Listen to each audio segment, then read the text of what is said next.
Empecemos nuestra investigación poniéndonos en contexto. Según los historiadores, el Tahuantinsuyo como tal se desarrolló en lo que ahora es el Perú desde mediados del siglo XV y mantuvo su expansión hacia otros territorios hasta mediados del siglo XVI, cuando fuimos conquistados por los españoles e incorporados al Imperio Español. Los conquistadores impusieron sus creencias y costumbres sobre la población indígena. Eso quiere decir que hubo serios cambios políticos, económicos y sociales en América.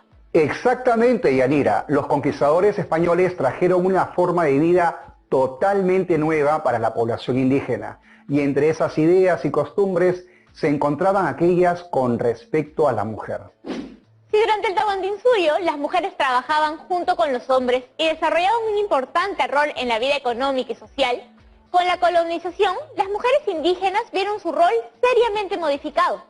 De pronto quedaron relegadas en una posición de inferioridad con respecto a los hombres. Muchas de ellas pasaron a servir en casas y haciendas de conquistadores.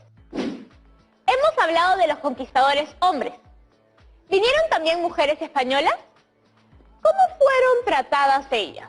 Claro que vinieron mujeres. Luego de la conquista fueron llegando poco a poco. Ellas también eran consideradas menos que los hombres. Aún así, recibieron un mejor trato y más privilegios que las indígenas según su condición social. Así como en el Tahuantinsuyo, las mujeres de condición social más alta, como las esposas de los incas, tenían más privilegios y libertades. Es decir, entre las mujeres también había diferencias. Así es. Ahora vamos con nuestra primera fuente histórica para entender el contexto de la llegada de los conquistadores. Ayúdanos con la lectura, Yanira. Poco se conoce de un grupo de mujeres de élite indígena que hicieron historia en el momento de la conquista, cuando los españoles arribaron a las costas ecuatorianas y norteñas del Perú. En ese territorio gobernaban mujeres bajo el cargo de capullanas, señoras o cacicas de sus territorios, jefas étnicas descendientes de la diosa madre ancestral, que las legitimaba en sus cargos de poder y que les permitió ordenar, mandar y organizar a la población indígena, que les respetaba y quedaba bajo su mandato. Los españoles se deben haber sorprendido muchísimo de llegar a estas tierras, nuevas para ellos, y encontrar lideresas respetadas por toda la población. Justamente, las y los historiadores concuerdan en que los españoles se quedaron asombrados al encontrar mujeres jefas de señoríos, algo totalmente opuesto a sus costumbres y creencias, que ponían a la mujer en un estatus inferior al del hombre.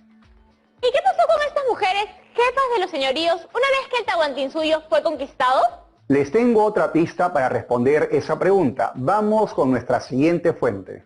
Pero estas mujeres de élite, con fuerte carácter y gran ingenio, no se resistieron al destino que los españoles dispusieron para ellas. Y su gran ingenio las llevó a adaptarse, resistir y negociar con la corona para seguir siendo respetadas y gozar de su prestigio, y de los beneficios y privilegios que les otorgaba su estatus ancestral. El primer paso fue conocer el nuevo juego de leyes y normas que impuso la clase dirigente. Para ello, aprendieron a leer y escribir en lengua castellana, porque solo de esta manera podían pleitear en los tribunales, para reclamar sus posesiones y defender sus derechos legales. Entonces, estas mujeres inteligentes se las ingeniaron para mantener su estatus. ¡Me encanta! Si quieren descubrir cuál fue el destino del resto de mujeres indígenas, no cambien de canal. Esta investigación sobre la historia de las mujeres del Perú continúa.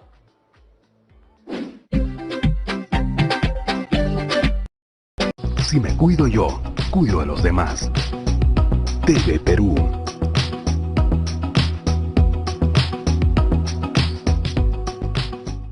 Estamos viendo Aprendo en Casa, secundaria.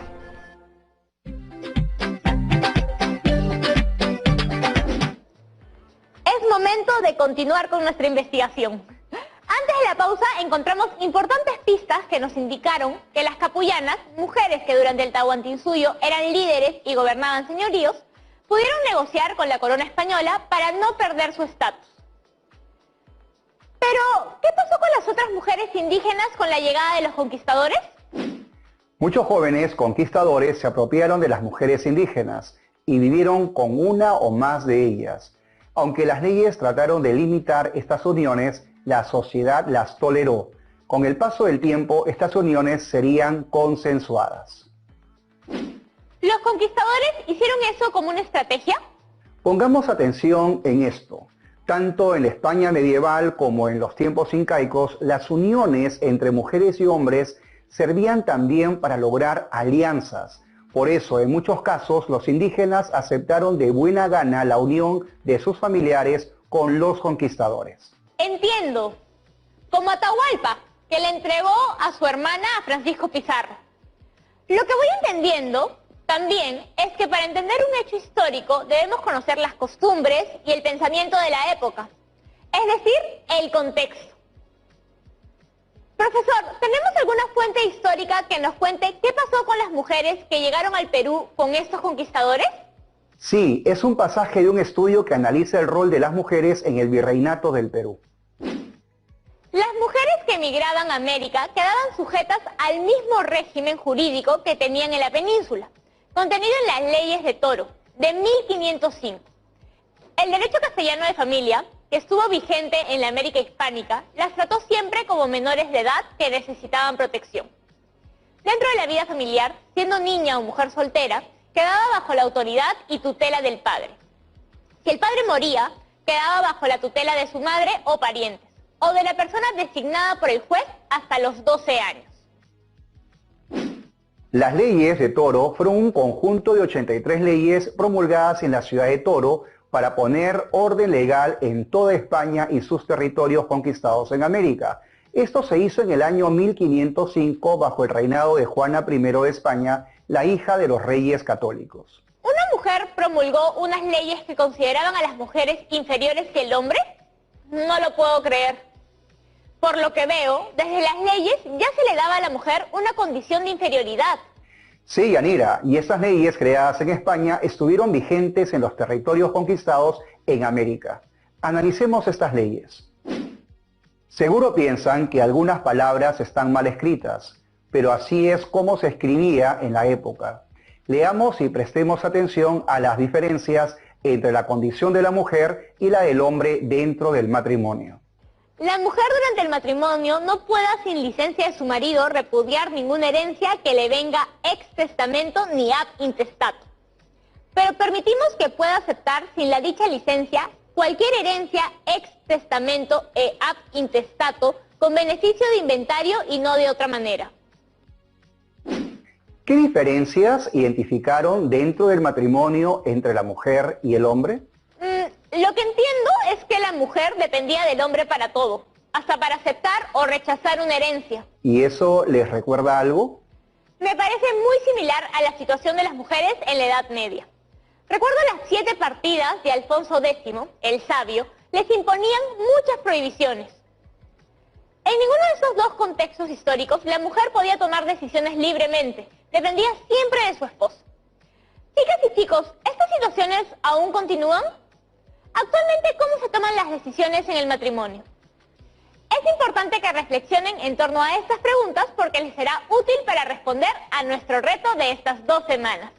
Así es, Yanira. Actualmente el mundo ha cambiado mucho. Las leyes han ido reconociendo los derechos de las mujeres, pero volvamos a la época que estamos estudiando y leamos otro extracto de las leyes de Toro. La mujer durante el matrimonio, sin licencia de su marido, como no puede hacer contrato alguno, asimismo no se puede apartar ni desistir de ningún contrato que a ella toque, ni dar por quito a nadie de él, ni puede hacer casi contrato, ni estar en juicio haciendo ni defendiendo sin la dicha licencia de su marido. Si estuviere por sí o por su procurador, mandamos que no valga lo que hiciere. Básicamente, esta ley dice que las mujeres también debían tener el consentimiento del esposo para hacer contratos, y si no la tenían, no se daba por válido. Sigo sin creer que estas leyes se dieron cuando una mujer estaba en el poder. Era el pensamiento de la época y se reflejaba en las leyes. Estas consideraban a las mujeres como personas frágiles que debían ser protegidas por el padre cuando eran solteras o por el marido al casarse.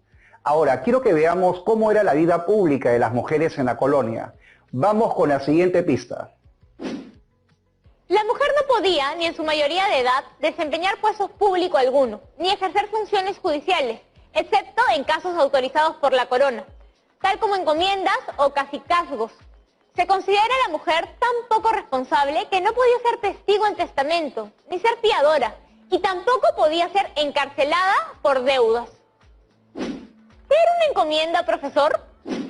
En reconocimiento por sus servicios militares y financieros, la corona española les concedió encomiendas a los conquistadores. La encomienda comprendía un espacio de tierra y una determinada cantidad de indígenas que le servían como mano de obra al encomendero, quien percibía los beneficios del trabajo realizado. A cambio, el encomendero debía encargarse de evangelizar a los nativos a su cargo y hacer